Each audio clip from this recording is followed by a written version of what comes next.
E também o caso do Mbaye, que é um senegalês e foi morto pela polícia racista do Tarcísio essa semana, também lá em São Paulo. Essa polícia aqui, de novo, está matando mais uma pessoa negra, enfim. E importante ressaltar também que a comunidade africana foi para as ruas, né, ontem, se eu não me engano, para arrancar essa justiça, assim como a gente fez aqui em Minas, mês passado, indo para as ruas pedindo justiça pelo caso da Clara. Enfim, a gente não pode deixar essa violência passar impune mesmo, assim. O sistema está matando cada vez mais a gente e a gente precisa ter esses espaços para debater que a gente não pode deixar que mais um de nós morra, né? E é esse mesmo Estado que foi responsável pela morte dessas pessoas e, enfim, muitos outros camaradas, que está cassando o mandato também do deputado Glauber Braga, que é um ataque autoritário contra toda a esquerda e todas essas pessoas que lutam. E nesse sentido também de luta, eu queria reforçar e fazer uma saudação à luta dos aposentados na Argentina, e as mulheres que são linha de frente, mais uma vez, dando o exemplo de como lutar contra a extrema-direita do Milei. Bom, na mesa estará a Júlia, que é a melhor amiga da Clara, que daqui a pouco ela vai chegar. A Mafê Macedo, que é a mestranda em psicologia pela UFMG e militante do grupo Pão e Rosas. Isso aqui.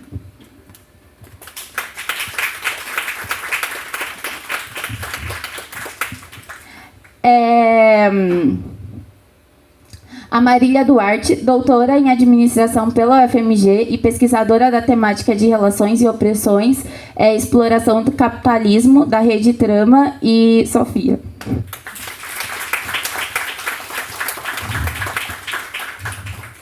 E, por fim, a Heloísa Greco, a Bisoca, que veio representando o Instituto Helena Greco de Direitos Humanos e Cidadania.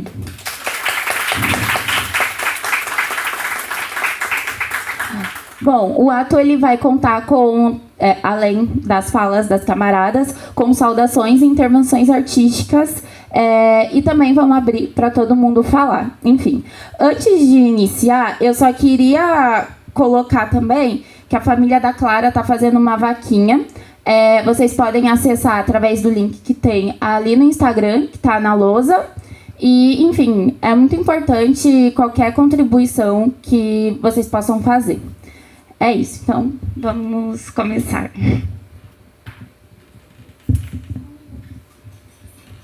Esqueci, gente, de apresentar. Antes de começar as falas, a gente vai abrir o ato debate com um vídeo da Adriele, que é a irmã da Clara, e ela fez questão de nos mandar.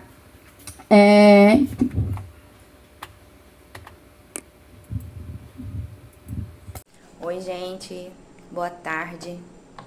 Eu sou a Adriele, eu sou a irmã mais velha da Clara Maria, uma das irmãs dela.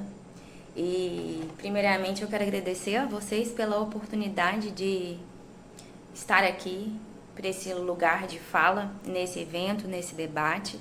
Não consegui estar em Belo Horizonte presencialmente, mas através desse vídeo eu vim aqui trazer um pouquinho da nossa presença enquanto família.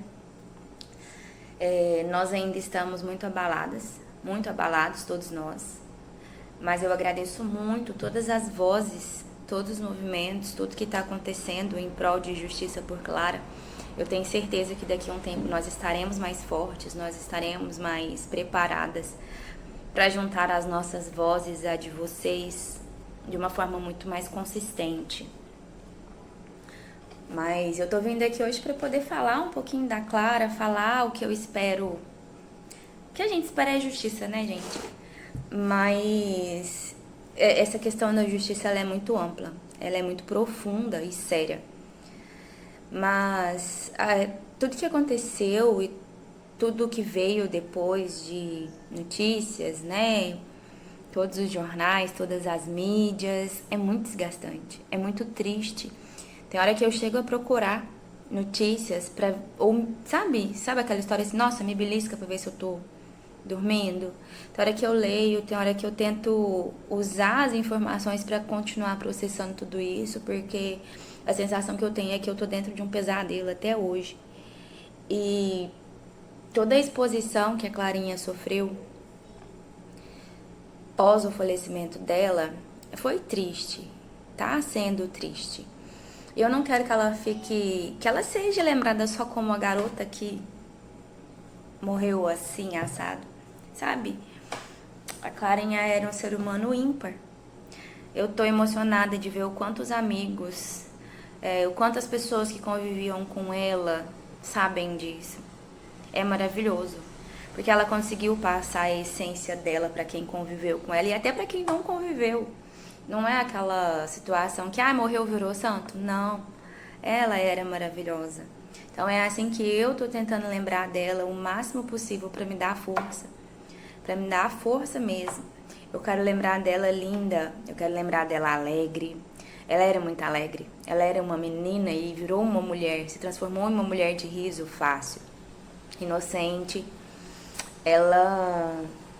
Quando ela percebia que a gente estava irritada, às vezes numa TPM, ela era aquele tipo de pessoa desde pequenininha que tentava arrancar sorrisos, que tentava fazer uma brincadeira, uma piadinha pra quebrar os climas ruins ao redor dela. Ela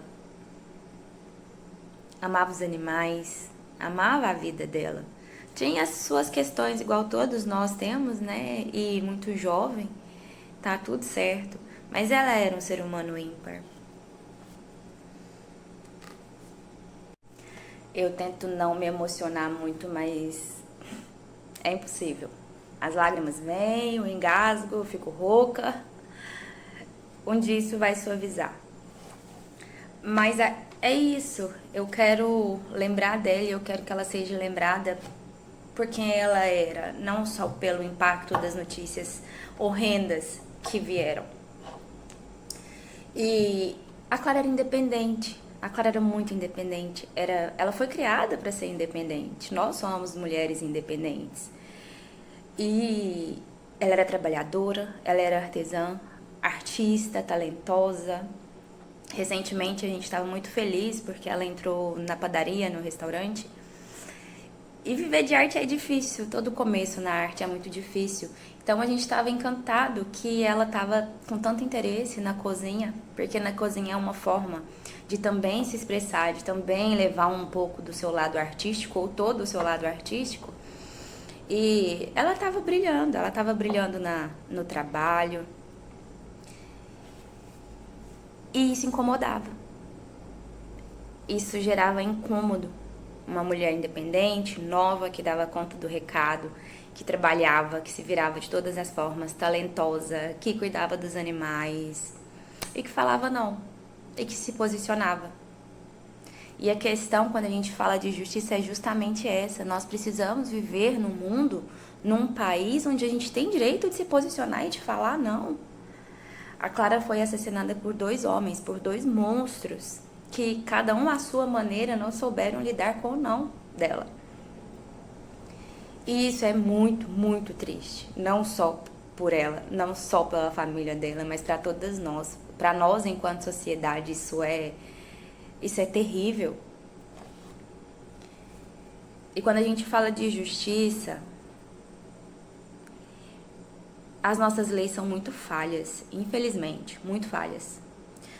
Desde as leis que nos protegem em vida até as leis numa situação catastrófica dessa.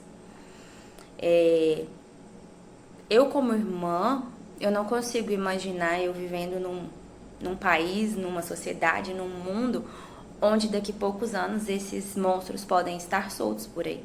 Só que a questão é que não é só 1 ou 2 pessoas. Não são só eles. Todo santo dia, mulheres perdem a vida. Porque alguém não soube escutar um não. Então não é uma luta e uma causa só pela Clara. Esse debate não diz respeito só à Clara Maria. Se a gente for olhar, ela infelizmente entrou para a estatística. Mas ela já se tornou um símbolo dessa luta. contra o feminicídio. Devido à repercussão, devido às atrocidades, né? O caso dela ganhou muita voz, isso é bom. É igual eu falei, é um processo muito complicado e triste ficar remoendo isso e ficar acompanhando toda essa exposição, mas é bom. É bom e infelizmente é uma tragédia que vem pra dar gás pra gente correr atrás. As leis precisam mudar, gente. As leis que nos protegem, igual eu falei, em vida. E as leis que os órgãos competentes, as pessoas responsáveis, as nossas leis são muito antigas em relação ao feminicídio, a homicídio. E isso é muito triste. A pena aqui no Brasil, o limite máximo da pena é uma vergonha. E aí entram uns bons comportamentos, entra um monte de coisa que, se for pensar daqui o quê? 20, 25 anos, esses garotos que são jovens vão sair da prisão, novos ainda. Eu não consigo entender isso, eu não quero entender isso. E a gente precisa sim falar, a gente precisa sim debater, a gente precisa sim ir para as ruas para tentar mudar esse cenário. Eu penso que qualquer um de vocês, enquanto irmã, pai, filha, filho, não quer viver na mesma sociedade que pessoas capazes de tais atrocidades vivem. Existem muitos casos de mulheres que ficam no anonimato, mas que passam por situações semelhantes a... E aí?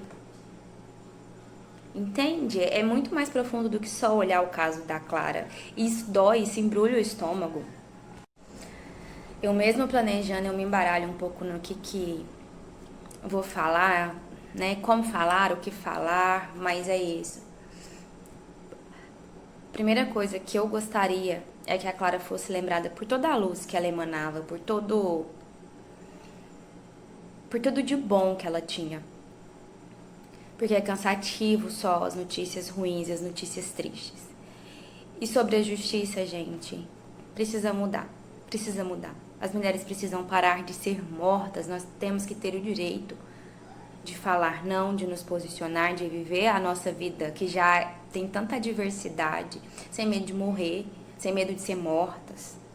A gente não pode viver com medo, porque eu ando com medo. Eu ando com medo de perseguição. Eu ando tendo pesadelos.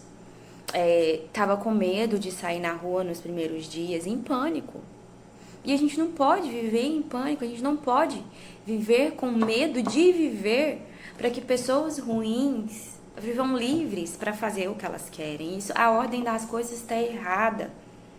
E sim, a nossa opinião é que se pegar 40, 50, 60 anos, é pouco. É pouco.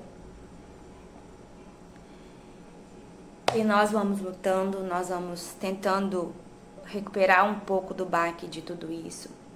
A minha mãe, sem palavras pro sofrimento, né, de uma mãe nessa situação. Mas a gente entende que nós não somos as primeiras a ficar de luto numa situação dessa, que a Clarinha não foi a primeira a ter a vida dela tirada de forma tão horrenda, tão brutal.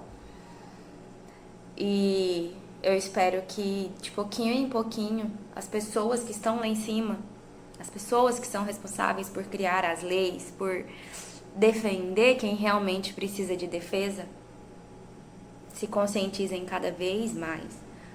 Os direitos humanos estão aí, né? A gente sabe que um homicida tem direito à defesa, mas e os direitos humanos nossos, das vítimas? Porque a gente também é vítima. A Clara morreu, mas nós também somos vítimas de tudo isso. Nós perdemos qualidade de vida, nós não temos psicológico. E os direitos que a gente tem? E os direitos que a Clara tinha? Então, às vezes é preciso olhar da forma correta,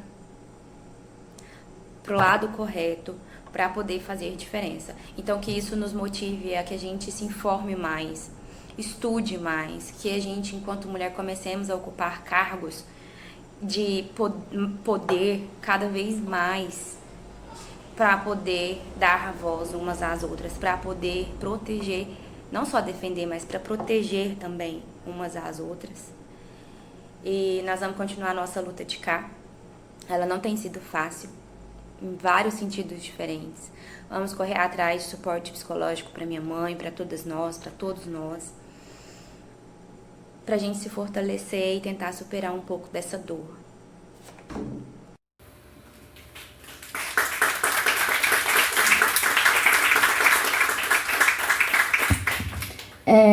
Clara, presente.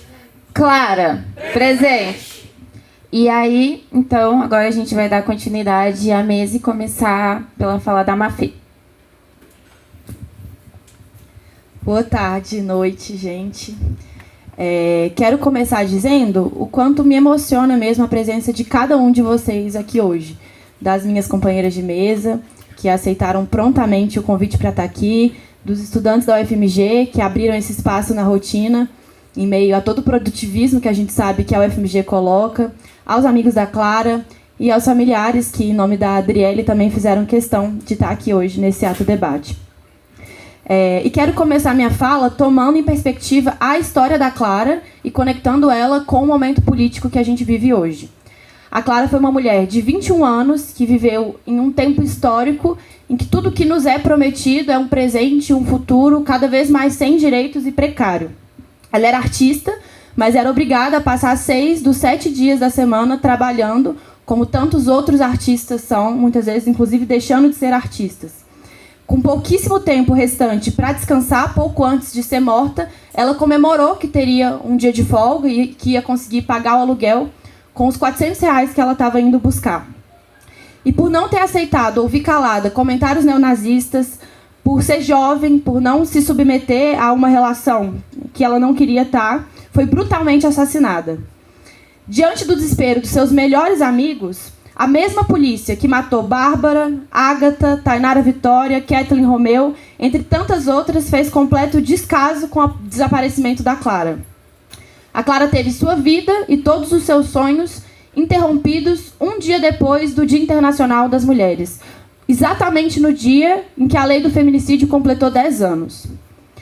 E agora, diante de todo esse contexto, a gente se depara, como a Adriele falou, com o luto. O luto da família, dos amigos e também de tantas pessoas que sequer chegaram a conhecer a Clara, mas que compartilham da dor e do ódio da vida dela ter sido tirada da forma que foi. E falando a partir da psicologia, é muito preocupante pensar em qual é o espaço que a nossa sociedade destina à vivência do luto, à elaboração da perda, à vivência do sofrimento, principalmente em um caso como o da Clara, que foi vítima da violência patriarcal e capitalista. A ideologia burguesa ela tenta mascarar o que seria, de fato, responder a esse luto, né? O luto de todo um tecido social que se abre com a morte da Clara. No primeiro ato que a gente fez por justiça, isso ficou muito claro em falas de amigos que traziam como a Clara era indispensável ali para o grupo, como um ponto de apoio mesmo. E também ficou muito claro como que, para responder a todo esse luto, a gente precisa transformar ele em luta. E é esse o sentido de existência desse ato debate, dar conta de todo esse luto que se coloca em um sentido mobilizador, coletivo e não paralisante, individualizante. Na contramão, né, do que quer, então, a classe dominante nesse campo da saúde, que busca cada vez mais classificar o luto como uma patologia, a gente está aqui para debater como arrancar a justiça por Clara e também fazer disso uma forma de cuidado. Porque, nesse momento, toda dor transforma essa pergunta, né, de como arrancar a justiça em uma demanda essencial. Porque se os sonhos da Clara morreram no dia 9, nesse mesmo dia, vários outros sonhos nasceram. O sonho por justiça, o sonho por fazer com que a presença dela continue sendo marcada.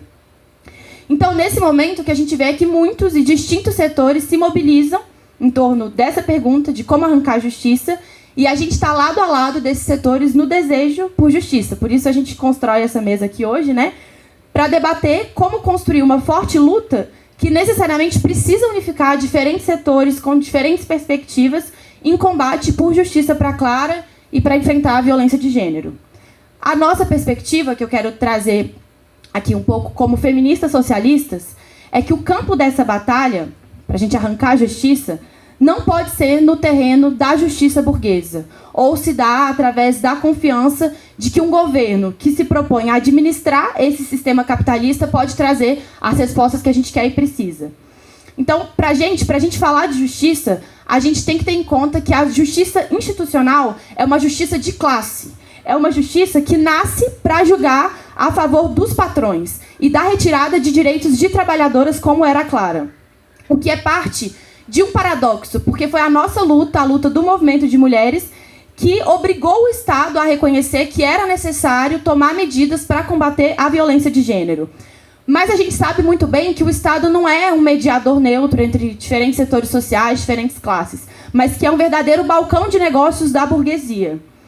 Então, isso faz com que esse Estado nunca se sente no banco dos réus. E por isso é tão importante para a gente hoje dizer que, no caso da Clara, o Estado é responsável. Por quê?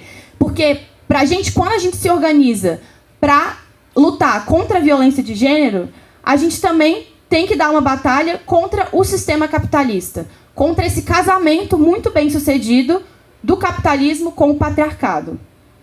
E aí queria falar um pouco dessa relação, pensando que as chaves para a gente pensar como combater essa relação estão na sua própria história. Na história entre opressão de gênero e exploração capitalista.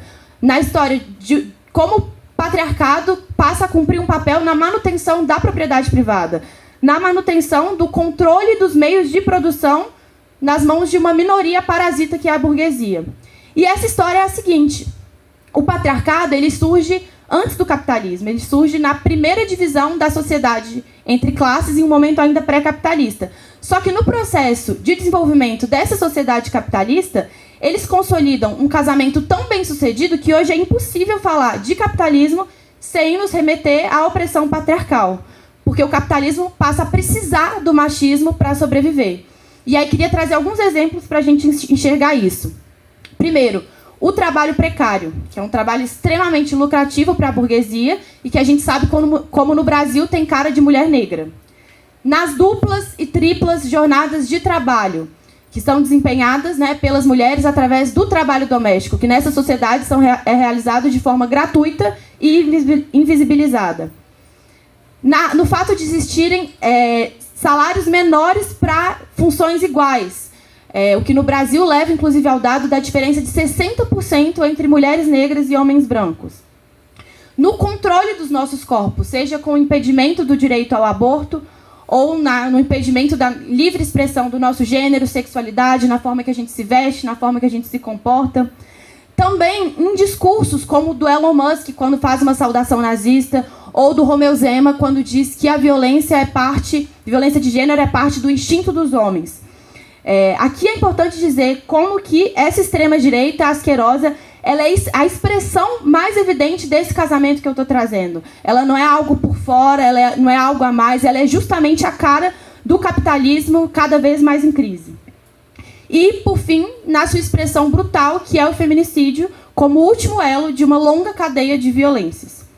E, bom, cada um desses elementos a gente vê presentes na história da Clara, desde o posto de trabalho que ela ocupava, no regime de trabalho que trabalhava, e também, se pensamos, a que esteve subjugado o seu corpo, o corpo de uma mulher nova, independente, como a Adriele falou, artista, skatista, que simplesmente foi buscar um dinheiro que deviam para ela.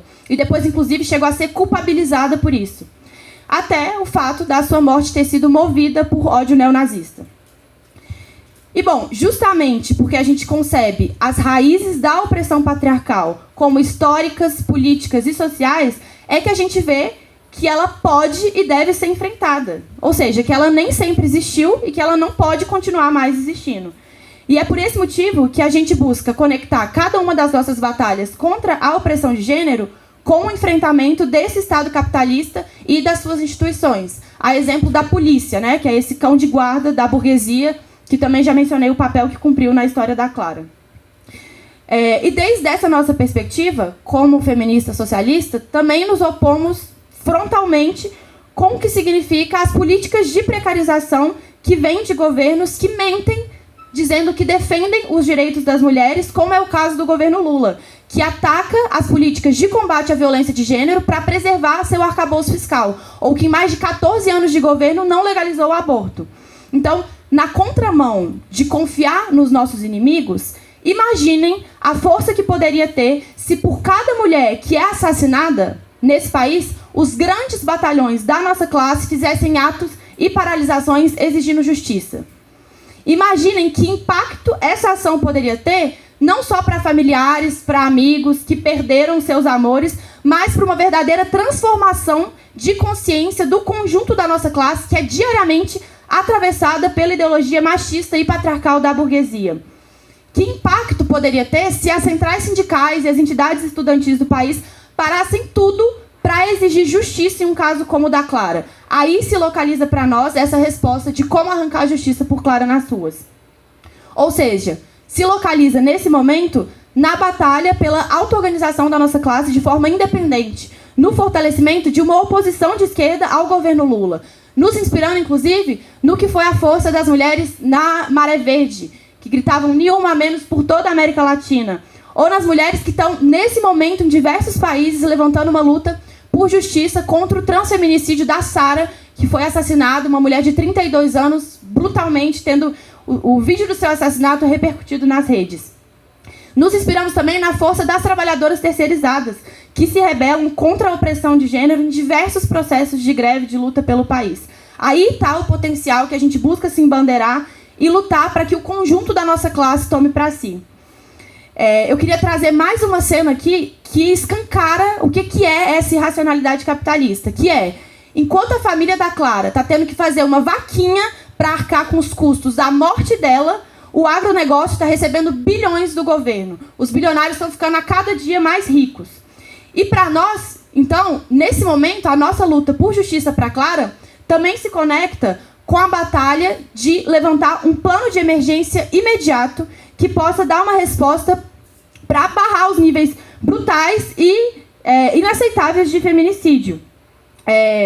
Nesse Brasil da Frente Ampla, que segue batendo recordes atrás de recordes de violência de gênero. Então, qual que é a ideia desse plano? Um plano que possa contemplar de maneira integral as ações mais elementares e imediatas como parte da nossa luta em pós-respostas que a gente precisa nesse momento, como assistência à saúde, financeira, psicológica, enfim. Para fechar minha fala, eu queria dizer também que, para mim, o sentido de me organizar com o Pão e Rosas está em tudo isso que eu trouxe, né? De me organizar em uma agrupação que está no mundo todo combatendo a violência de gênero e se recusando a que a gente se acostume a aprender só qual que é o próximo nome que a gente vai ter que gritar por justiça, mas que a gente aprenda sim, uma estratégia para acabar com esse sistema. Que a gente não, como a burguesia quer, né, que a gente não seja reféns do medo que ela tenta nos impor, muitas vezes, inclusive, buscando dividir os homens e mulheres da nossa classe, colocando que a gente tem que lutar separado. Pelo contrário, a gente sabe que é só a nossa força organizada, a luta de milhares de mulheres na luta de classes, com a classe trabalhadora em seu conjunto, que é possível de acabar com esse regime social que mantém de pé tanto sofrimento, tanta dor, tanta miséria. E a gente está fazendo hoje essa mesa aqui porque a gente também quer chamar cada um de vocês a se somarem a essa luta. Tem um grito que a gente levanta em cada um dos países que a gente está, que é: não somos uma no poder, somos milhares pelas ruas. E a gente quer que a gente seja milhares nas ruas pela Clara e para cada uma das mulheres, que nenhuma de nós seja vítimas mais, e que a gente possa construir um mundo sem exploração, sem opressão, em que a gente possa viver plenamente, com total liberdade, que a violência patriarcal seja só uma infeliz memória de um triste capítulo da história que ficou para trás.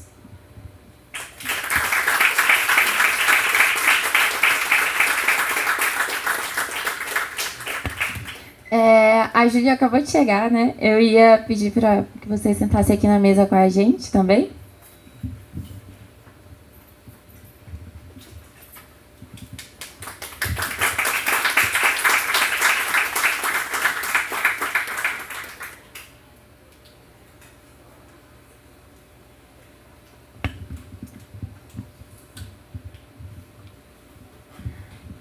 Então a gente vai passar a palavra para a Júlia, que é a melhor amiga da Clara.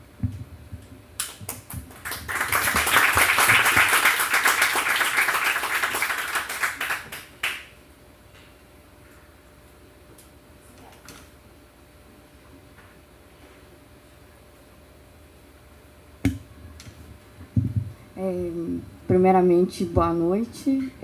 Eu não sei muito bem o que falar, mas eu queria agradecer a todo mundo que disponibilizou um tempo para estar aqui. Ainda está sendo muito difícil para mim. Eu soube recentemente que já fez um mês, mas na minha cabeça ainda não fez. Então está meio difícil de associar tudo. É meio difícil para mim estar aqui hoje, por mais que eu entenda que é muito importante, mas ainda está meio difícil para mim viver depois do que aconteceu, porque, para quem não sabe, eu conheci a Clara há 11 anos, então metade da minha vida foi com ela. E eu não sei mais como é viver sem ela, porque ela estava em todos os momentos da minha vida e é muito difícil para mim ainda. Então, eu estou tentando lutar, porque eu amava muito ela, e eu pego isso como força. Enfim, obrigada.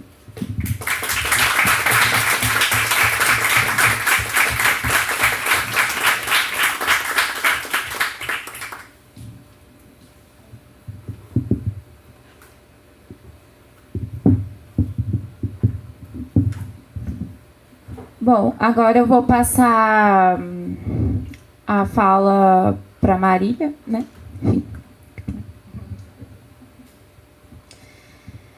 Boa tarde. Primeiro, queria agradecer especialmente a Júlia por estar aqui, né? Que eu acho que você já colocou o tanto que não está sendo fácil, né? Mas você está aqui e eu acho que isso é muito importante, né? Para todas e todos nós aqui. Agradecer a cada um que veio, né? Assim como a Mafê colocou, que eu acho que esse debate aqui hoje, trazendo, né, esse ato de justiça pela Clara, né, e não apenas, assim como a irmã dela colocou, a Adriele, assim como a Júlia colocou, né, que infelizmente nós somos várias vítimas, né, desse processo de violência patriarcal, capitalista, como a Mafê colocou aqui. E assim, a minha fala, ela vai muito de encontro ao que você tinha colocado, né, que eu acho que são questões delicadas, né, difíceis da gente discutir nesses momentos, mas que é justamente essa questão desse limite, né, da própria atuação do Estado, do direito, né, enquanto instituições burguesas, no enfrentamento da violência, né, e a partir da própria compreensão do que a violência representa nesse casamento, né, propriamente dito, entre patriarcado e capitalismo, né. Então, discutir um pouquinho disso que a gente coloca, dessa necessidade de institucionalização, dessa necessidade de legislação, do âmbito do direito, de atuação do Estado, né, mas também um pouquinho da contradição disso, né, de que Estado que a gente está dizendo, de que direito que a gente está dizendo. Então, os limites, né, a necessidade e os limites dessa atuação. Né? E aí, trazendo um pouco, pegando o gancho do que a Mafê colocou, né, nessa relação muito bem posta por ela entre opressão e exploração, né, a compreensão um pouquinho, inclusive, do que a gente tem vivenciado, né, nessa última década, que pelo contrário, a gente não tem visto uma melhora na situação de enfrentamento à opressão, enfrentamento às diversas expressões dessa opressão, né, então, seja na divisão sexual do trabalho, seja nas escalas precárias, seja no trabalho precarizado, seja nas distintas formas de violência, em última instância o feminicídio, né, que a gente vê que, apesar da institucionalização, que é isso que eu quero discutir aqui um pouquinho, não tem diminuído, pelo contrário, tem crescido cada vez mais, né, e de uma forma cada vez mais brutal, como a gente tem visto, né. E aí a Mafê até colocou aqui, né, algumas questões do direito, do Estado, e uma questão que você colocou, que eu tinha até, né, colocado para a gente poder enfatizar, é de que a gente não se esqueça também que mesmo essas leis, mesmo as atuações no âmbito do Estado, elas existem em função de lutas que são feitas por nós nas ruas, né, então elas não nascem, porque assim, a gente vai lá, o direito burguês, porque a ONU decidiu, né, espontaneamente a fazer a Carta das Nações Unidas, decidiu a fazer um chamado contra a violência. Não, isso é diante de muita luta nossa, né, que a gente está sempre ali desde sempre lutando, né, para que esse movimento dentro do direito e do Estado aconteça, né. E aí eu queria colocar aqui alguns marcos que a gente teve na última década em termos de institucionalização desse processo, né, que até a irmã da Clara colocou, né, nessa questão da legislação muito aquém no Brasil, né, nesse processo de enfrentamento. E a gente vê isso justamente no momento que a lei do feminicídio só foi se transformar em lei mesmo em 2015, né? Então isso tem o quê? 10 anos, né? Então, na última década, a gente teve alguns processos de institucionalização, né? Então a gente teve a lei do feminicídio, né, em 2015. A gente tem um grande primeiro marco, que é a Lei Maria da Penha, né, em 2006. A gente teve a lei do stalking, né, que foi colocado em 2021.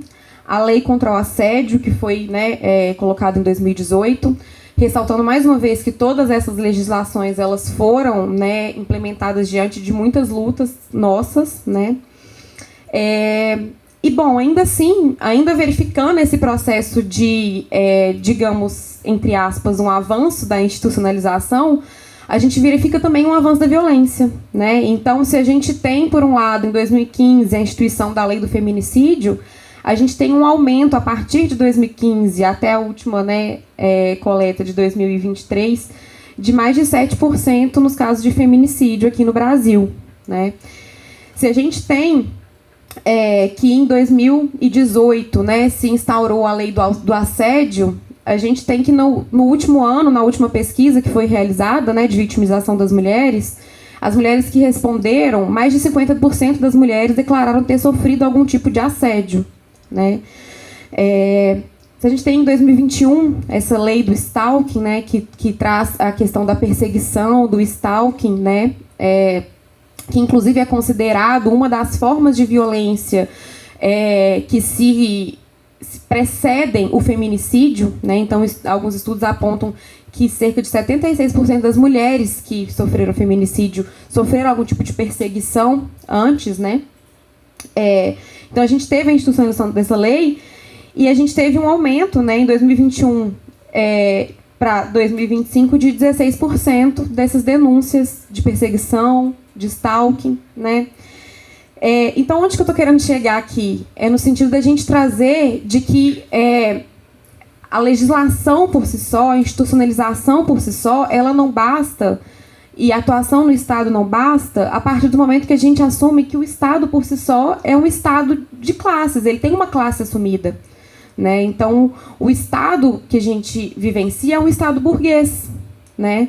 É um Estado que ele está aqui, entre aspas, para conciliar as classes em um sistema que não é conciliável. Não tem como a gente conciliar as classes. A gente sabe muito bem do que se diz essa conciliação de classes. Se diz de atender os interesses da classe burguesa, né, em última instância. E é nesse sentido que, aí eu pego o gancho, né, do que a Mafê colocou aqui, desse casamento entre capitalismo e patriarcado, que a partir da compreensão que a gente tem, né, da necessidade que o capitalismo tem das relações de opressão, né, da relação de opressão-mulher, do patriarcado, desse casamento em que o capitalismo se apropria, né, dessa relação que é anterior a ele, mas se apropria muito bem e passa a precisar dessa relação para continuar perpetuando, né, o Estado também está aqui para cumprir um papel que é de perpetuação dessa relação, né? A depender, claro, do movimento de luta de classes, que é isso que a gente está dizendo aqui. Então, é o que a Mafê colocou muito bem. Eu acho que a gente, esse movimento todo, inclusive essas institucionalizações, esse embate, as instituições, inclusive de políticas, né, que a gente está dizendo aqui no âmbito do Estado, que a gente não está dizendo que a gente não tem que lutar no âmbito do Estado, né? Inclusive por instituição de políticas públicas de enfrentamento, instituição, né, de verbas direcionadas para o atendimento de casos das mulheres vítimas de violência, né? Mas a gente está dizendo que essa atuação ela tem um determinado limite, e isso se escancara brutalmente nessa última década, alinhada a um movimento de crise do capitalismo, né? Então, quando a gente está dizendo aqui que nesses últimos tempos a gente tem verificado um crescimento do ultraconservadorismo, um crescimento dessas políticas neonazistas, um crescimento um fortalecimento dessa ideologia, dessa moral ultraconservadora, e isso não é à toa, né? Isso não está deslocado desse movimento de crise do capitalismo. isso está entrelaçado, né? Porque justamente esse movimento de necessidade do capitalismo, ao nos oprimir, ao nos tornar, né, nesse processo de nos subalternizar, ele consegue também nos explorar cada vez mais. E isso é necessário, de uma forma ainda mais intensa nesses momentos, né? Então, quando a gente está dizendo aqui desse processo, né, de como buscar justiça, eu coloco aqui, né, a minha fala muito em comum com a fala da Mafê aqui, que eu acho que não é dizer que a gente não precisa buscar a justiça do Estado, porque a gente precisa sim, inclusive, né, nesse sentido que você colocou aqui, bom, enquanto a gente está aqui precisando, a família da Clara está aqui precisando de fazer uma vaquinha para poder pagar, né, os seus custos, inclusive com o próprio Estado, inclusive com o processo de judicialização, com o processo de direito, né, então a gente tem que sim cobrar do Estado de que ele tem que sim, né, estar presente nesses momentos. Ele tem que sim ter investimento de políticas que atuem nesse enfrentamento. Ele tem que sim estar presente na instituição de casas de acolhimento às mulheres, que a grande maioria que sofre violência sofre dentro das suas casas. E a grande maioria não tem condições materiais de sair do processo de violência, porque as condições materiais que elas têm de vida não as permite, por conta desse processo de exploração capitalista. Então a gente tem que sim cobrar do Estado, né? Mas isso não é o suficiente, né? Então, e eu acho que nesse sentido eu me coloco também, né, nesse mesmo processo enquanto feminista, marxista, né, enquanto alguém que está aqui dizendo que a gente tem que ir para a rua, não só para cobrar do Estado, né, mas para nos organizarmos, para lutarmos por justiça por Clara, né, e por justiça por tantas outras que perderam suas vidas, né, e que, gente, é triste dizer isso, né, mas assim, infelizmente, no processo capitalista, né, num sistema capitalista que utiliza da nossa opressão para continuar sobrevivendo, esse processo ele não vai ser erradicado, né, pelas mãos do Estado. Esse processo ele não vai ser erradicado enquanto a gente não transformar realmente a nossa sociedade, né? Então, assim, é muito além, né, do que eu acho que é o arrancar justiça do Estado, mas também ir para a luta, nos organizar enquanto classe trabalhadora, né, para que a nossa luta consiga ir além disso. Eu acho que essa luta ela é difícil, é todo dia, né, mas eu acho que é isso.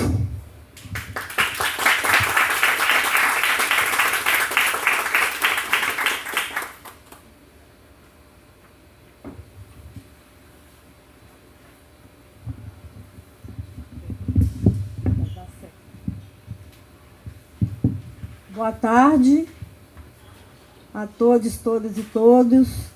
Meu nome é Bisoca, meu apelido é Heloísa Greco. Eu sou membro do Instituto Helena Greco de Direitos Humanos e Cidadania, que é uma entidade absolutamente autônoma, livre e independente em relação ao Estado, aos governos, às empresas, à institucionalidade. É uma entidade apartidária, é um espaço público comunitário, um movimento social classista e popular.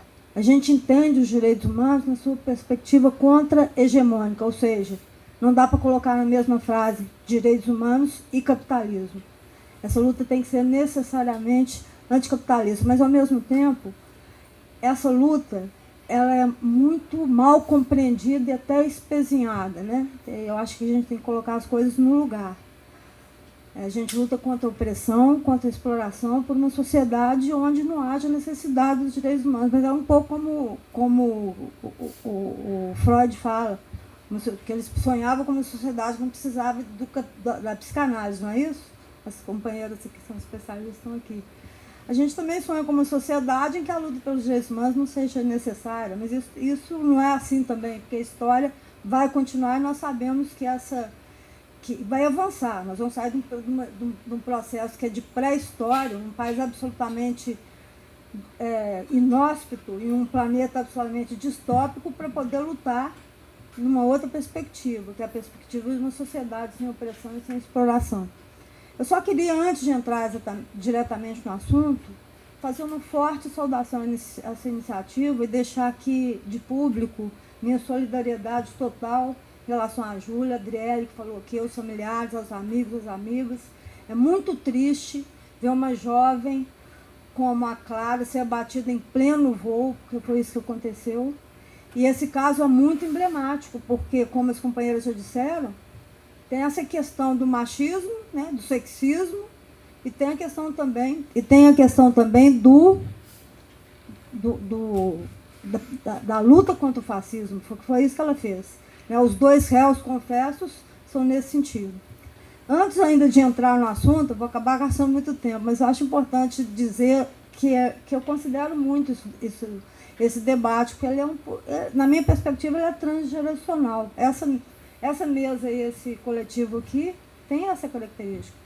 Eu tenho 73 anos de idade, tem companheiros aqui que devem ter quase 40, e tem companheiros que são muito jovens, companheiros que são muito jovens. E eu me lembrei aqui da minha época de Fafiche. Para vocês terem uma ideia, eu estava fazendo as contas aqui, estava conversando com o companheiro, que é minha colega, né, estudante de História. Eu também estudei História aqui na Fafiche, mas eu entrei para a Fafiche exatamente há 55 anos atrás. Foi em 1970, foi o primeiro vestibular único, plena ditadura. Tudo fechado, desertificado, dos tempos mais sombrios. Mas eu não vou entrar nesse assunto, porque nós temos outro mais importante até para tratar aqui. Mas em 75, eu fazia parte da gestão do DCE da UFMG, há 50 anos. Então, acho que, para mim, eu estudei na Rua Carangola, né, na saudosa Fafiche da Rua Carangola. Mas agora, entrando já nos preliminares do assunto que eu quero tratar, a gente está na metade da terceira década do século XXI, do chamado terceiro milênio. E mais do que nunca, os movimentos feministas têm o imperativo de reforçar a sua combatividade, sua radicalidade. A gente está numa retranca muito pesada, porque as nossas bandeiras, os nossos princípios programáticos históricos estão ficando alijados em nome de uma outra que está aqui na nossa frente o tempo todo. É assim, parem de nos matar, que é isso que está acontecendo.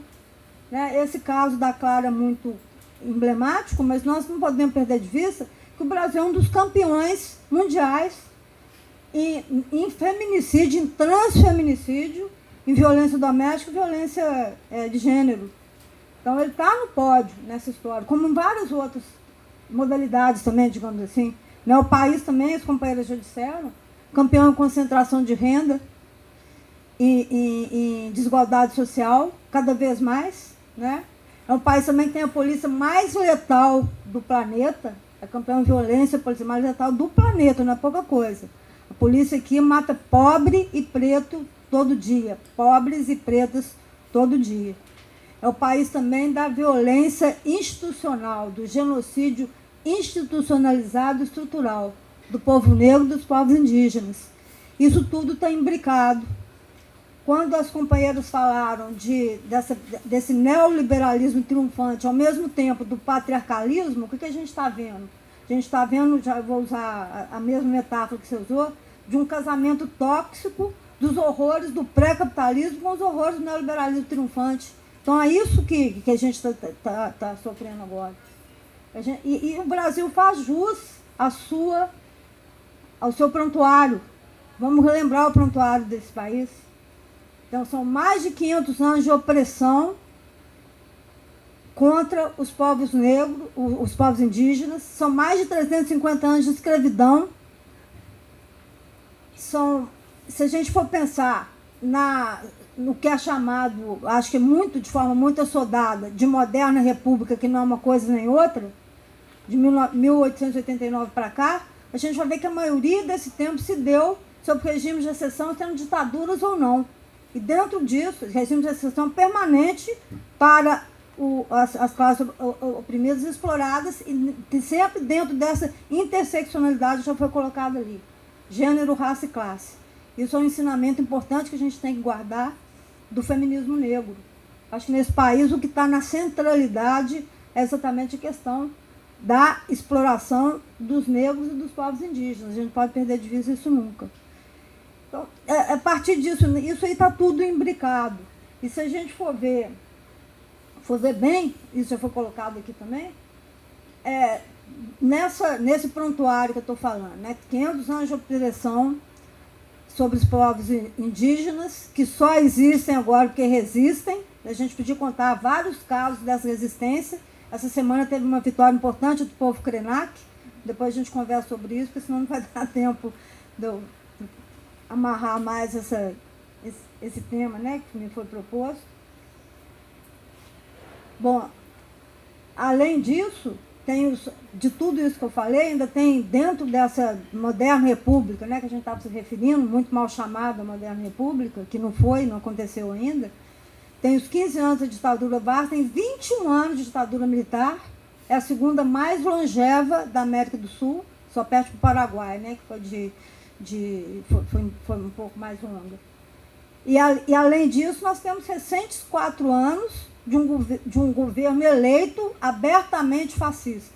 E nós estamos vendo agora que os estragos que tudo isso causou são enormes, são assim, gigantescos, se a gente for ver o que está acontecendo agora. A companheira Marília levantou institucionalmente o que está acontecendo, mas tudo que foi levantado aí diz respeito a uma luta nossa que também é de defesa, é uma luta que a gente está querendo não morrer, a gente está querendo não ser explorado, a gente está querendo não ser espancada dentro de casa, essas coisas todas. Com isso a gente perde um pouco de vista as bandeiras que são os nossos princípios programáticos, assim, que a gente não pode contornar de forma alguma. Eu queria também levantar que tudo isso leva então, a um processo de fascistização que é muito evidente. É um processo de fascistização em ritmo de escalada que está se consolidando em todo o aparato legislativo, jurídico, legal e repressivo do Estado. Nenhuma sociedade escapa incólume 21 anos de ditadura militar. O legado é imenso. O aparato repressivo não foi desmontado. Esse aparato que eu falei, legislativo, jurídico, legal, repressivo, também não. O aparato midiático, tampouco, que era voz de transmissão da ditadura, continua sendo desse Estado, que é o Estado burguês, tem um caráter de classe muito determinado. E isso tudo que a gente está falando aqui, que é essa questão do patriarcalismo, da opressão, que recai sobretudo em cima das mulheres, sobretudo em cima das mulheres negras, quilombolas, indígenas, é um projeto, não é outra coisa, é um projeto político muito determinado e está sendo vitorioso, nós estamos perdendo essa batalha. Como diz Walter Benjamin, o inimigo não tem cessado de vencer, a gente precisa reverter isso. Eu acho que muito na perspectiva que a Fê falou, de maneira mais apropriada e um pouco menos sinistra do que eu estou falando aqui, né? Inclusive essa coisa de política chamada política de austeridade, em cima de quem cai. Essa luta nossa agora, que é importantíssima, né? Contra a jornada 6x1. Na verdade, as mulheres sofrem uma jornada de 7x0. A jornada diária das mulheres, essa sobretudo, com essa interseccionalidade que a gente está falando, é de 30 horas por dia. Então, a opressão é muito grande, a gente precisa lutar contra isso. Essa justiça nesse sentido que eu acho que tem que vir, e tem que vir, sim, das ruas. Eu acho que a gente tem que, de certa forma, eu não digo anular, porque esse aspecto é importante, como a companheira disse, mas eu acho que a gente tem que dar ênfase no caráter instituinte da nossa luta. Quer dizer, é nas ruas que a gente faz isso. O processo, a gente tem que resgatar as utopias, a gente tem que resgatar o caráter revolucionário mesmo da luta das mulheres. Tem uma história isso. E é uma história de muita luta e de muito sangue. E nós devemos tributo a essas companheiras que fizeram. Eu nem estou falando só do século XXI, não. Estou falando nem só do século passado. Vamos pegar o lado de trás. Vamos ficar no século XIX, se for o caso. O que foi a Comuna de Paris, por exemplo? Se não fossem as mulheres, não aconteceria. A própria Revolução Russa começou com o quê? Né? Vamos pensar nas companheiras de Rojavas, guerrilheiras, que exatamente estão lutando hoje contra um patriarcalismo milenar naquele território. Eu acho importante. Vamos pensar, e eu não poderia deixar de falar nisso, sobretudo nesse mês, né, que é o mês do sinistro, da sinistra data dos 61 anos da ditadura militar, nas companheiras que tombaram na luta contra a ditadura e naquelas que continuam essa luta contra o terrorismo do Estado e do capital hoje. Eu acho que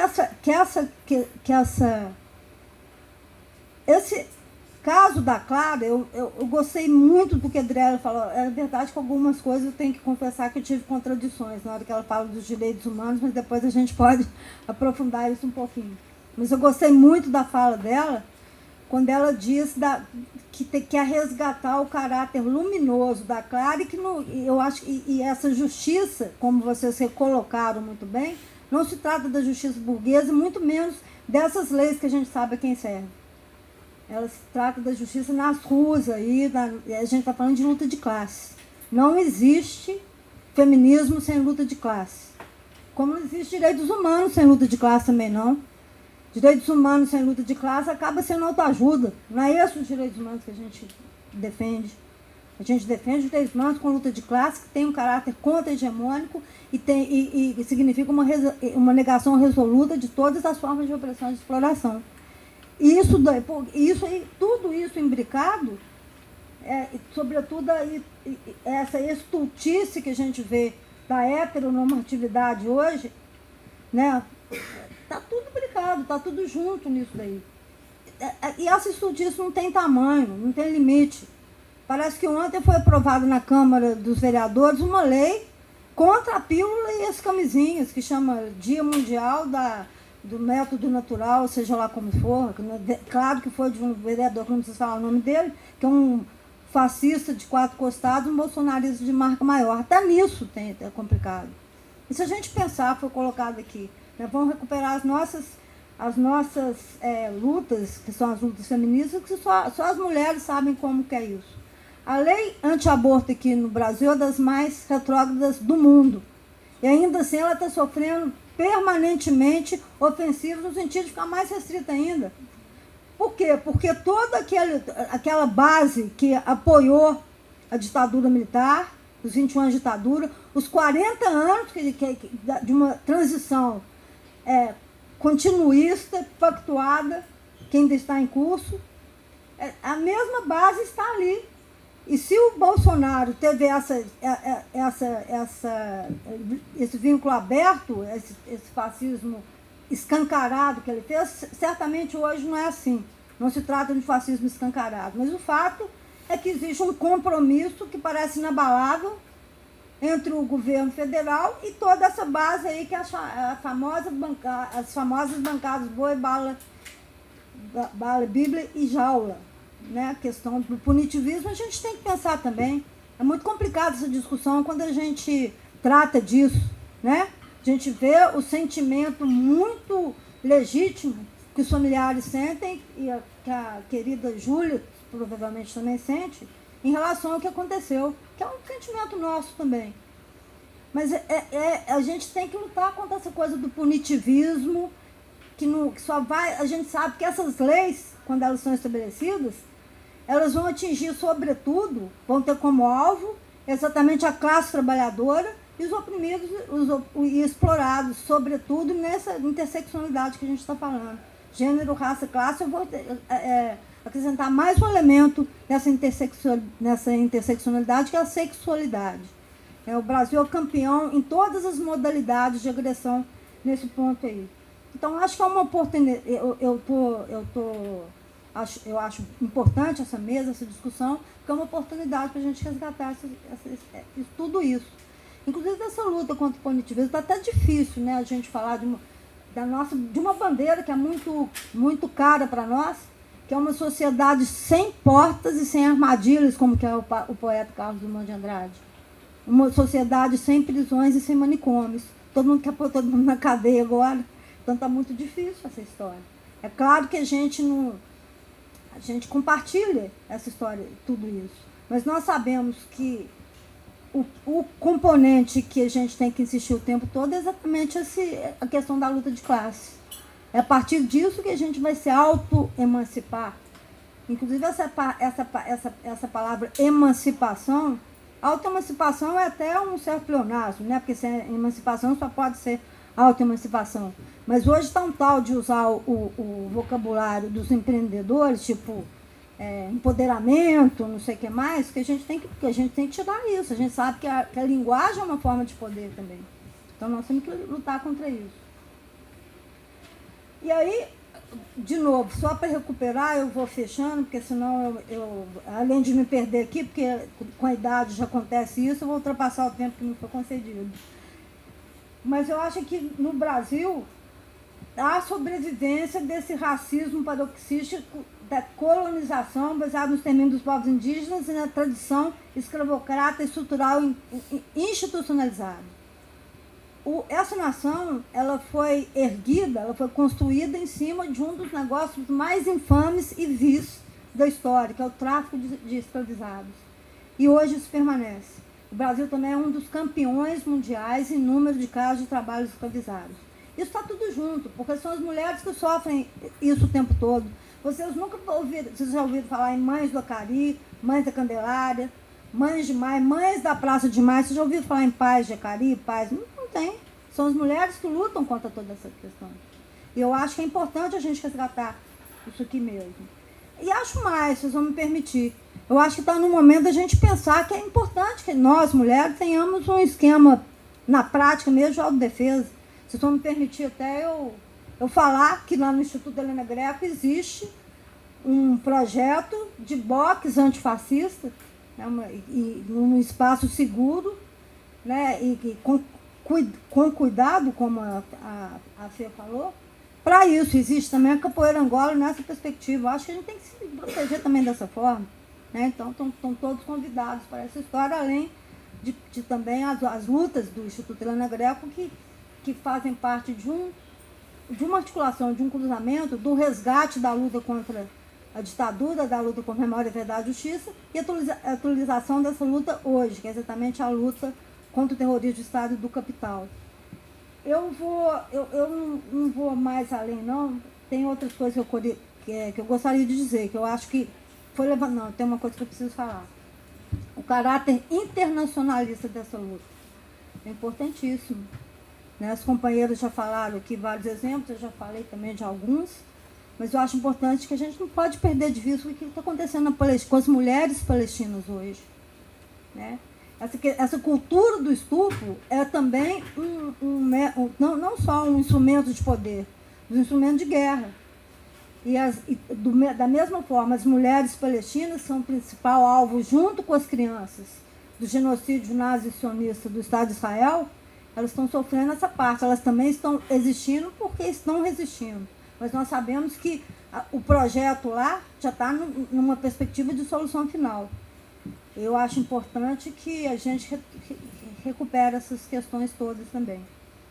Foi falado aqui também do companheiro senegalês, que é eu tenho que recuperar o nome dele aqui, o Niganj Mbaye, que aconteceu, né, foi na semana passada isso. Ele foi fuzilado em praça pública, no centro de São Paulo. Isso acontece a todo dia.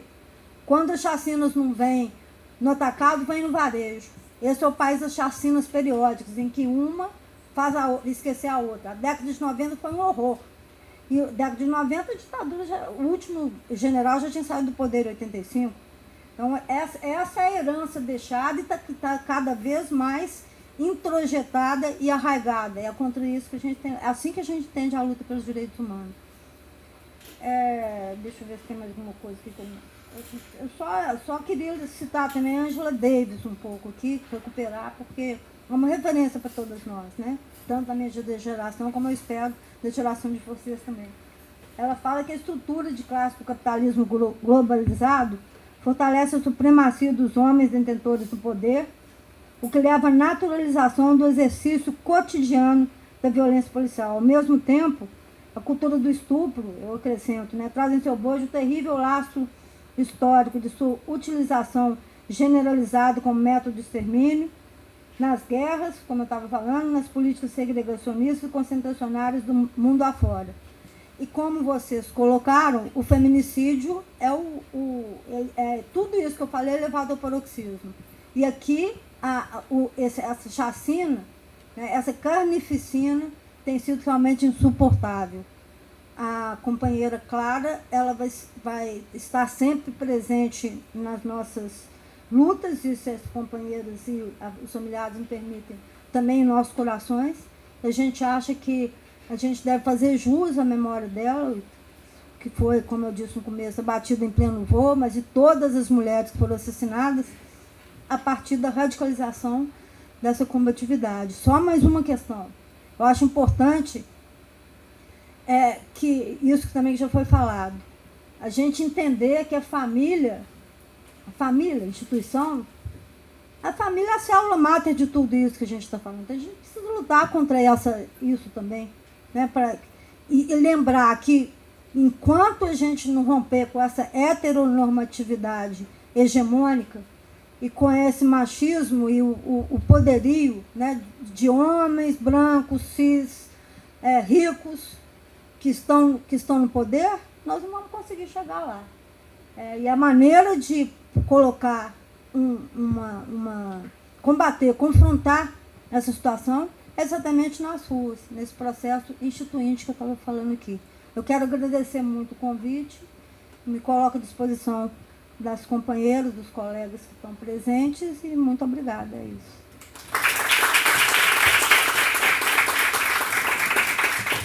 Clara, presente! Clara, presente!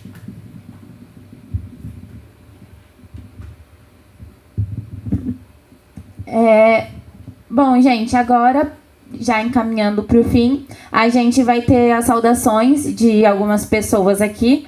Para começar, a Ana Clara, do RAP, Resistências ao Popular e Antifascista, do Cruzeiro, que fizeram também, durante um jogo, uma intervenção pedindo justiça pela Clara.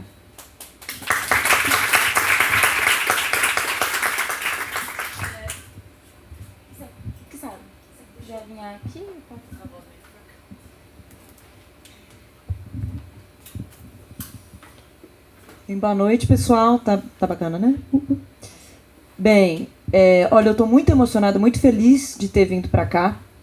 Né? Assim, terça-feira é um pouco difícil, eu não sou estudante da UFMG, não tenho um vínculo institucional qualquer, mas, assim, valeu muito a pena, né? Porque eu achei muito inspirador ações pequenas. Para a gente que é antifascista, a gente valoriza muito ações pequenas, porque elas são catalisadoras de coisas grandes, né? Então, isso aqui, assim, tem um valor imenso, e me chamou muita atenção também de uma ética como isso aqui está sendo feito, que acho que eu gostaria de parabenizar aí pelo coletivo Põe Rosas e os outros coletivos que estão envolvidos aí também, porque é muito bacana a família estar sendo envolvida, né? A gente não utilizar aí, né, a imagem da Clara de uma forma que a gente não respeite o sujeito, né, real, histórico, e ao mesmo tempo avançando nessa leitura aí de conjuntura internacional, né, uma leitura, enfim, da nossa conjuntura política. Eu achei, assim, muito bem feito, muito cuidadoso. Minha experiência universitária, eu confesso que nem sempre foi assim. Tá? Então, assim, muito bacana, e que venham mais. Outra coisa que me chamou a atenção também aqui é a questão do medo. Dizer para vocês que, quando a gente fala que a direita internacional está se organizando, estão aqui também. Contar uma anedota. Eu conheço algumas pessoas que participam aí do Instituto de Formação de Líderes Liberais, eu até esqueci a sigla, mas é muito grande aqui de BH. Eu gosto de puxar para entender, porque às vezes a gente está um pouco maluco para a gente acompanhar a linha de raciocínio, né? De uma direita, de uma extrema-direita. Aqui no Brasil, principalmente, para mim, eu acho mais maluco ainda. Eu vou puxando e, em certo momento, essa pessoa estava tentando me convencer que é um bom passo para as mulheres brasileiras apoiarem esse retorno ao conservadorismo. Por exemplo, em pautas como a que a Bisoca estava dizendo aqui, dessa lei que foi aprovada agora, né, por exemplo, dos métodos naturais de contracepção, ou lei da sífilis, também ficou conhecida dessa forma. E eu achei aquilo tão maluco, mas como essa pessoa está tentando me convencer disso? Sabendo que eu sou uma pessoa de esquerda, marxista. estava realmente tentando me convencer a partir de um argumento que, na opinião dessa pessoa, é lógico, que é qual? Os muçulmanos estão avançando, né, na civilização europeia, em breve serão maioria demográfica, e de fato é uma verdade, né, é uma projeção demográfica aí já há muitos anos, e em breve virão para o Brasil. Gente, é verdade, virão para o Brasil. Isso não é um papo de doido.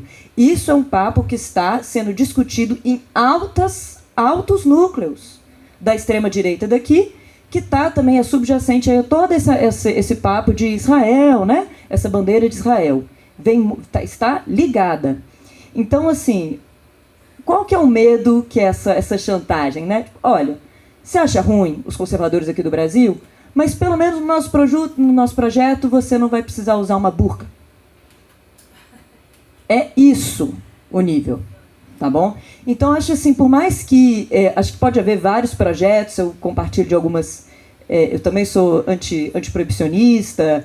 No longo prazo a gente pode ter e temos algumas, né, diferentes projetos, diferentes métodos, mas assim, você não tenha dúvida que o medo é o método mais imediato dos nossos adversários e que a gente tem que estar muito junto, porque nada será possível se essa for, né, o nosso paradigma aí do medo. Então acho que esse é o mais essencial da gente estar aí pautando Clara. Por isso que a Resistência do Popular quis, junto a vocês, né, dessa forma que eu acho muito bacana, levar essa pauta com a pessoa da Clara, com a irmã da Clara também, e a luta contra o feminicídio para dentro do Mineirão. Porque essas mesmas pessoas, esse mesmo movimento se organizam no futebol. Estão presentes no Mineirão, ameaçam pessoas, ameaçam torcidas de esquerda, e não estou falando só da minha, não. Ameaçam outras também, grandes. Então, a gente se coloca como mais um organismo que quer construir, né, com vocês, com a universidade. Acho que a gente pode beber dessa fonte, podemos contribuir também para outras ações, pensando em ações diretas, ações locais, a partir, sim, dessa leitura. É importante a gente entender, mas pensar, avançar um pouco mais em como que a gente junta tudo. Não dá para dispensar nenhum ambiente em que a gente possa unir forças. Porque é isso, essa galera tá queimando o cachorro, falando essas coisas meio malucas pra gente sobre Israel, mas estão lá no Mineirão. Todo dia, todo jogo. Tá? Então, assim, é isso mesmo, colocar à disposição. A RAP a gente quer, né, continuar aprofundando aí e lembrar que o futebol é um espaço em que isso acontece. Não nos esqueçamos do futebol. Tá? O futebol tem gente lá, gente. Tem esquerda organizada, tem direita organizada e tem o povo querendo ter o direito a, né, a algum lazer, com todas essas tensões trazidas para cá. Toda a tensão do capitalismo, né? Toda a tensão por quem tem acesso ao estádio, quem não tem, né? De raça, questões, enfim, barraqueiros do Mineirão expulsos, né? Que é uma pauta super anticapitalista aí do começo, enfim. Em 2014, quem estava aqui, toda a luta, né? Em questão a Copa do Mundo, né, a reforma do Mineirão, aquela lei maluca da FIFA, né, monopólios. Enfim, o futebol é um veículo muito importante, que eu sugiro aí também que a gente, né, que vocês abracem, busquem conhecer, convocar também os cruzeirenses aqui presentes a acompanharem a RAP e nos ajudarem, porque nós somos poucos, precisamos ser mais. Tá? E quem for atleticano, tem organização atleticana também, vocês buscam saber lá. Mas é isso.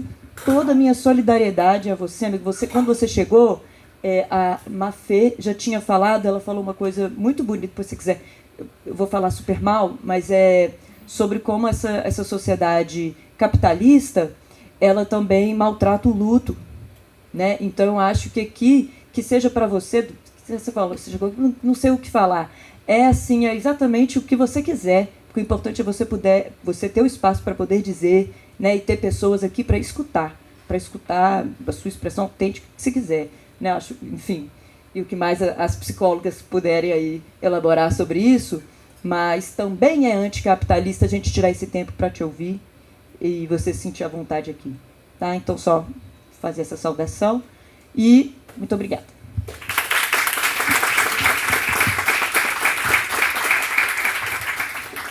Agora a gente vai passar um vídeo da Dirlene Marx, que é professora de economia da UFMG aposentada e feminista socialista, que está representando o 8M unificado aqui de BH. Gente, gostaria muito de estar com vocês, mas nesse instante foi impossível. Sabe, eu não conhecia a Clara diretamente, mas eu conheci milhares de mulheres que sofriam as mais diversas formas de violência sem nem saber que estavam sofrendo essa violência e ainda achando que a culpa era sua. Mas a expressão mais visível da violência que recai sobre as mulheres é o feminicídio. É tão comum que passa a ser natural. A maior naturalização do feminicídio hoje é o que ocorre com as mulheres na Palestina, onde o centro do genocídio são as mulheres e crianças, porque eles querem eliminar o futuro de um povo este que o sionismo e o capitalismo querem eliminar para se apropriarem daquela região. Sabemos que a Clara e todas essas mulheres são assassinadas pelos homens devido ao ódio da sociedade capitalista às mulheres, desvalorizada por serem responsáveis por uma mercadoria essencial, a mercadoria força de trabalho, que é produzida dentro de casa de forma gratuita pelo trabalho feminino. Trabalho essencial, mas que não produz lucro. E de outro lado, quando essa mulher vai para o mercado de trabalho, ela vai ganhar menos, pois ela não é uma profissional de tempo integral. Seu ganho é complementar. Assume assim a dupla jornada e a sua desvalorização. Por entendermos isso, é que nós, do 8 de Março Unificado, nos assumimos como feministas e anticapitalistas e nos organizamos desde aqui e agora para cobrar dos governos políticas públicas para enfrentar toda essa violência desencadeada contra as mulheres. Mas agora você imagina, se essa mulher ainda for pobre negra, e se for pobre negra e LGBT, aí nem se fala. Por isso, temos de estar juntas entre nós e com todas as compas da América Latina, da Ásia, da Palestina. Nossa luta é internacional. Toda a solidariedade aos amigos, conhecidos e à família da Clara. E agora a gente também vai passar um vídeo de saudação da Virgínia, que é a coordenadora do Centro Acadêmico de Ciências e Humanidades da UFBC, e uma camarada nossa também da Faísca Revolucionária.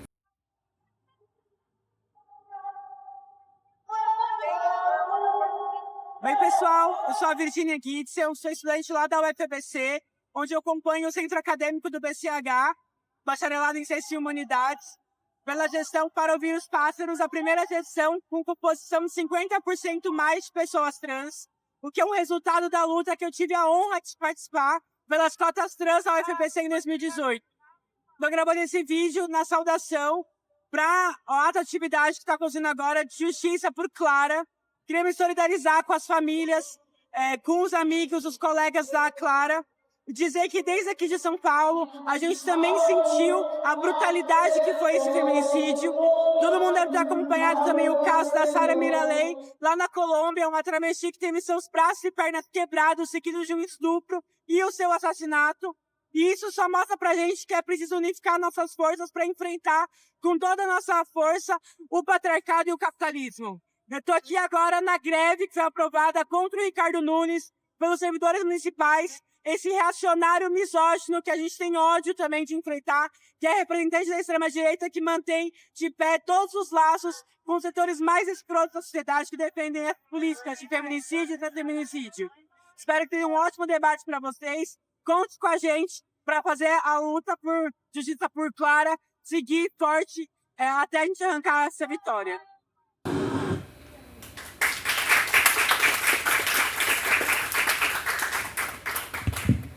E também agora uma intervenção artística do Diego e da Maria.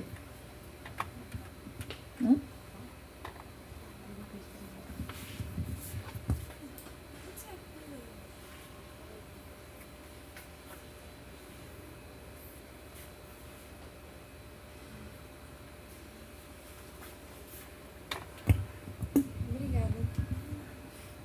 Boa tarde. Eu escrevi um texto sobre e eu queria ler agora.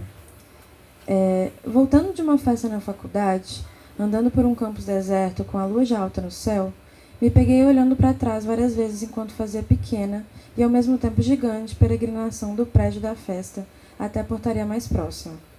O som dos grilos e dos animais noturnos não me dava medo. A escuridão das matas e dos bambuzais não me dava medo. A risada distante de um grupo de homens que também festejavam não me dava medo. Não encontrei respostas no hoje do porquê dessa adrenalina que me eriçava os pelos e me colocava em constante estado de alerta. Nessa pequena jornada de volta para casa, me peguei pensando no passado, num período remoto que tinha cabelos longos e que me achavam mais aproximável. Me recordei de homens que me assustaram, dos que me perseguiram, dos que de alguma forma me ameaçaram. Nesses momentos, a memória age sobre nós como um ar esfumaçado de um incêndio. O corpo pesa, o andar desacelera, o pensamento se torna letárgico. Não quero mais lembrar. Sei o porquê do meu medo, do meu lembrar, da minha apatia, da minha insegurança no meu bairro e da sensação que me atravessa e que me diz que estou sozinha de novo. Todos nós sabemos por que tememos. Clara se foi, e com ela uma legião de mulheres que já não mais temiam, sentiram vontade de olhar para trás enquanto caminhavam de volta para casa. Não temíamos porque temer significava não viver.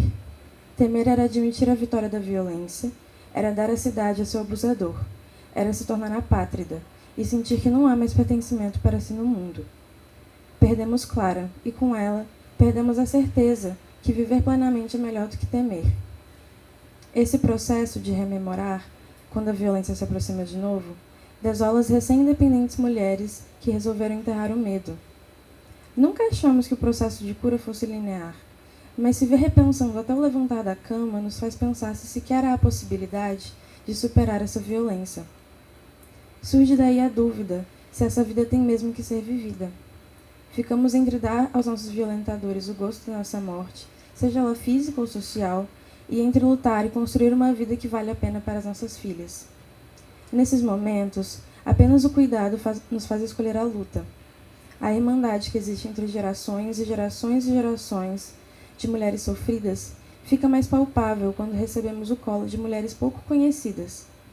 O cuidado é poderoso porque revela a vontade de reerguer as bases da nossa coragem. Coragem essa que, mais do que nunca, tem que ser usada para viver a vida plenamente e lutando. Essa coragem tímida que a cada carinho, risada e choro compartilhado com as minhas vem crescendo, tem estabelecido o que é preciso construir para nós. Queremos para o futuro uma vida que ultrapasse a sobrevivência, que ultrapasse a necessidade de atropelar o medo. Queremos para o futuro uma vida em que o medo sequer faça sentido, que não exista motivo para olhar para trás quando estivermos voltando para casa. Queremos para o futuro uma vida em que não seja mais universal a experiência de chorar as suas mais cedo ou mais tarde. Queremos para o futuro uma vida em que o passado fique para trás de nós e voltar para casa seja deixá-lo no caminho, sem precisar checar a todo instante se ele tenta nos parar. Se reerguer e lutar é um ato de amor por todas nós que partiram e por todas que zelaram por nós quando cedemos ao medo e o luto. Termino esse texto com um trecho de um livro moçambicano, Niquete, de Paulinho Chiziane. O teu passado são apenas as margens de um rio bravo. O amanhã existe apenas nos sonhos dos futuristas. Quando amanhã chega, se transforma em hoje. O tempo é um jogo de luz e sombra e a eternidade é o presente instante.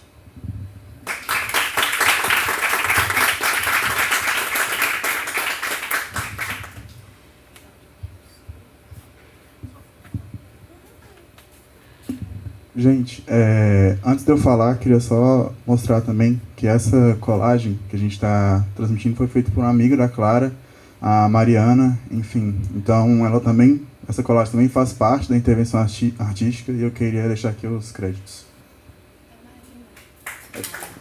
Desculpa, Marina. Certo. E, bom, estou emocionado, né, com a mesa. E eu queria começar, na verdade, com um ditado, que é aquele lá. Quem tem cu tem medo. Porque, bom, na verdade, eu fiquei pensando, né? Quem tem cu realmente tem medo? Porque eu tenho cu, eu tenho medo, mas eu não sei se eu tenho cu por ter medo ou se tenho medo por ter cu. Mas depois de refletir um pouco, eu pensei que, na verdade, quem vive tem medo. Pensando mais um pouco, eu me questionei quem vive e tem medo, né? E por que tem medo? Bom, será que eu mesmo não tenho medo por ser negro e poder trombar com a mesma raça suína que, em nome do sistema, matou o Ngangue Mbaye?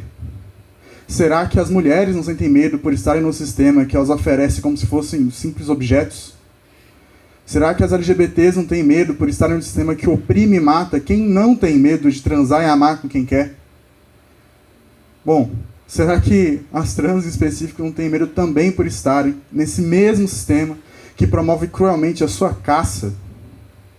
Isso para não falar do medo de se tornar sobrevivente da violência, de não conseguir pagar o aluguel, ou seja, da fome bater e não ter o que comer, né?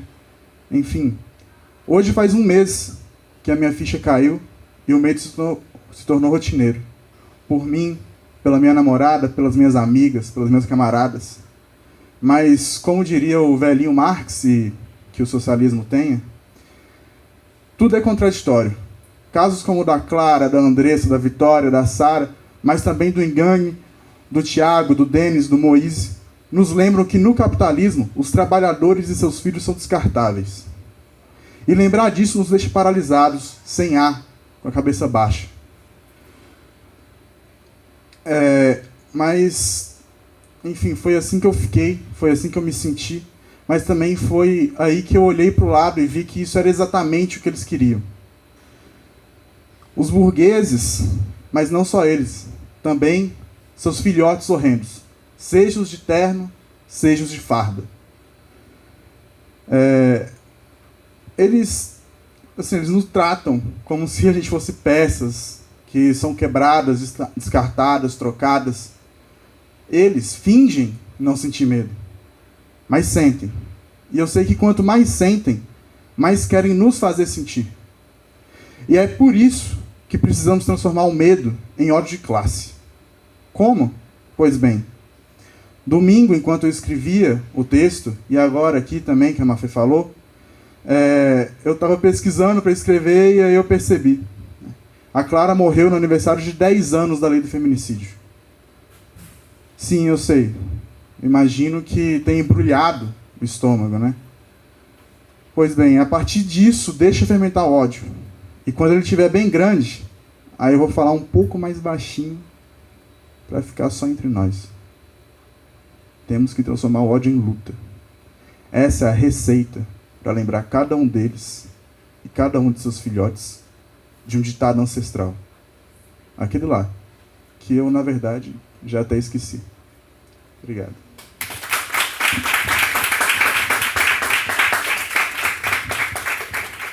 E agora, por fim, a última saudação para abrir, enfim, para debates, é a da Flávia Vale, que está aqui com a gente. Ela é professora da Rede Estadual aqui de Minas e fundadora do Pão e Rosas em Minas Gerais.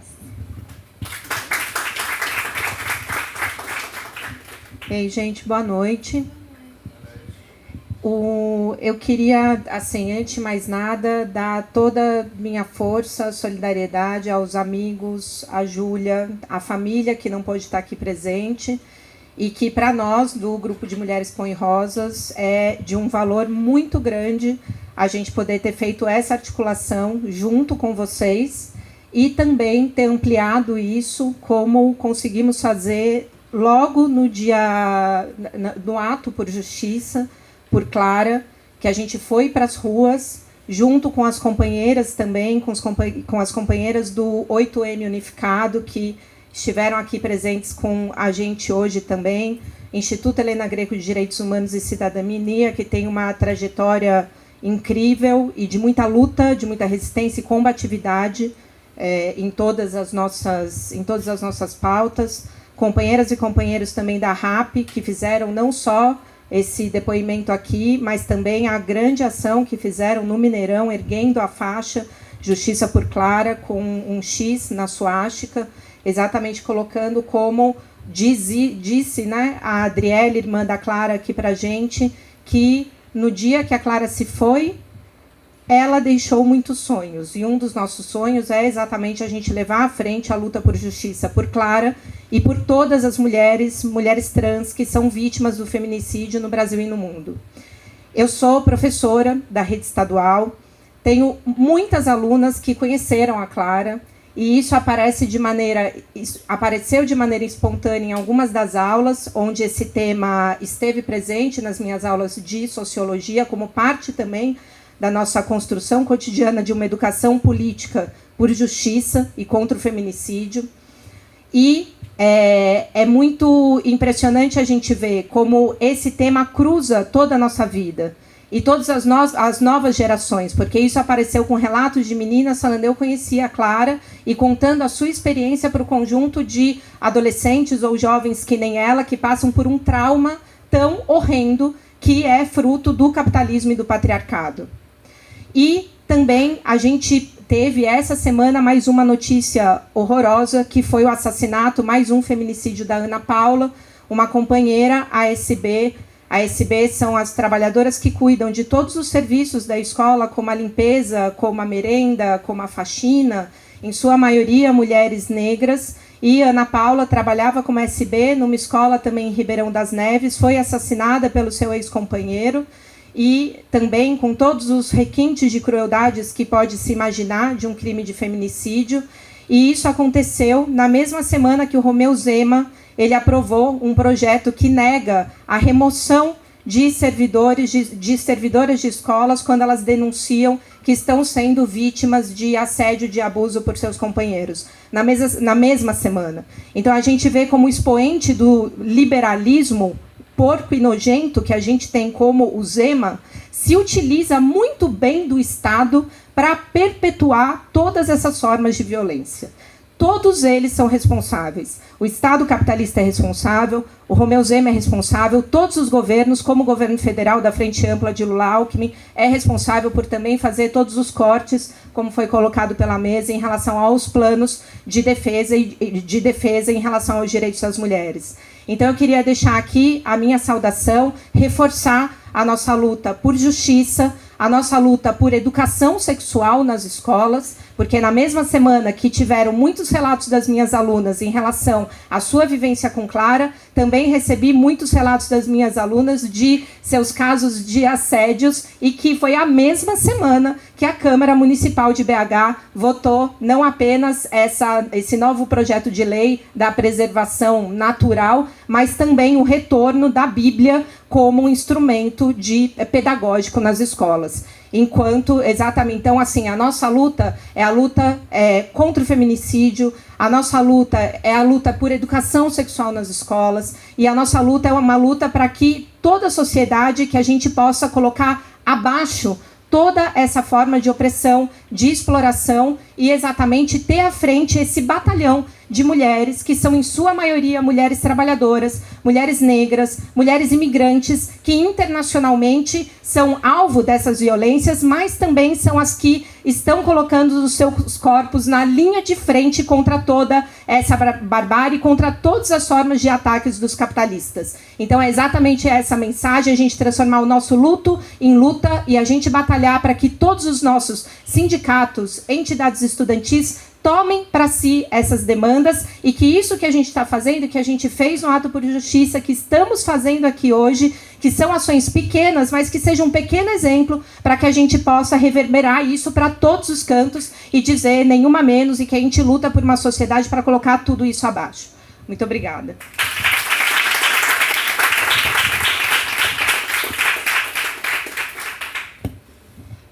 Então tá aberto, se alguém quiser fazer algum comentário, alguma intervenção.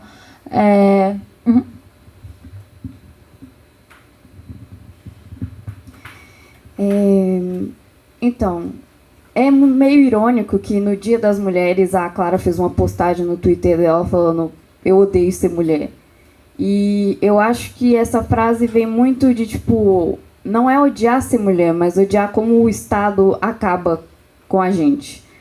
Como que essa estrutura patriarcal acaba com as nossas vivências, os nossos desejos.